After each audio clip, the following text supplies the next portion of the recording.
कहते हैं मृत्यु से ठीक पहले जब भगवान ने रावण से उसकी अंतिम इच्छा पूछी तो उसने ऐसे अधूरे कार्य बताए जिन्हें सुनकर स्वयं भगवान भी आश्चर्यचकित रह गए। रावण की पहली इच्छा थी धरती और स्वर्ग को जोड़ने वाली सीढ़ी बनाना ताकि इंसान सीधे चलकर देवताओं की नगरी तक पहुंच सके। सोचिए, अगर ये संभव हो जाता तो स्वर्ग और नर्क का रहस्य हमेशा के लिए खत्म हो जाता।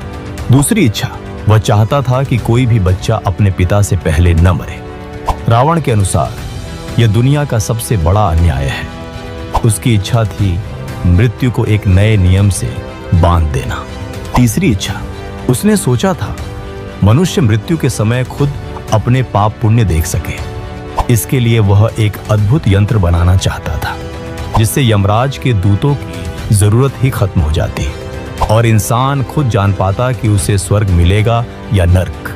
चौथी इच्छा, रावण की नजर सिर्फ मानव जीवन पर ही नहीं बल्कि प्रकृति पर भी।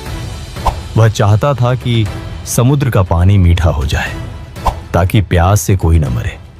सोचिए, आज अगर समुद्र मीठे होते तो पूरी दुनिया कैसी होती।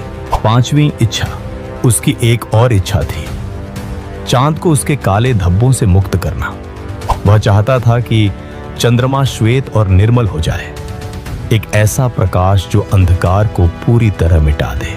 छठी इच्छा, सोने से भरी लंका में रहते हुए भी रावण चाहता था कि सोने में सुगंध हो ताकि उसका राज्य केवल वैभव से नहीं बल्कि सुगंध से भी महके। सातवीं इच्छा, उसने सोचा था बलि राजा को मुक्त करने का, वही बलि जिसे वामन अवतार ने पाताल में भेज दिया था। रावण मानता था कि ऐसा राजा जिसकी दानशीलता बेमिसाल थी उसे कैद में रहना ही नहीं चाहिए। आठवीं और सबसे अद्भुत इच्छा, रावण चाहता था कि पृथ्वी का भार उठाने वाले शेषनाग को मुक्त कर दे। उसने सोचा था इंद्र के वज्र और पृथ्वी के लोहे को मिलाकर एक अखंड खंभा बनाएगा जो सृष्टि का बोझ संभाले ताकि शेषनाग विश्राम कर सके। अब सवाल यह है, अगर रावण सच में ये काम पूरे कर देता तो क्या हम आज की दुनिया को पहचान भी पाते? अगर आपको लगता है कि रावण सिर्फ नायक या खलनायक नहीं बल्कि एक रहस्य था तो कमेंट में लिखिए जय श्री राम और इस वीडियो को अपने दोस्तों से शेयर कीजिए।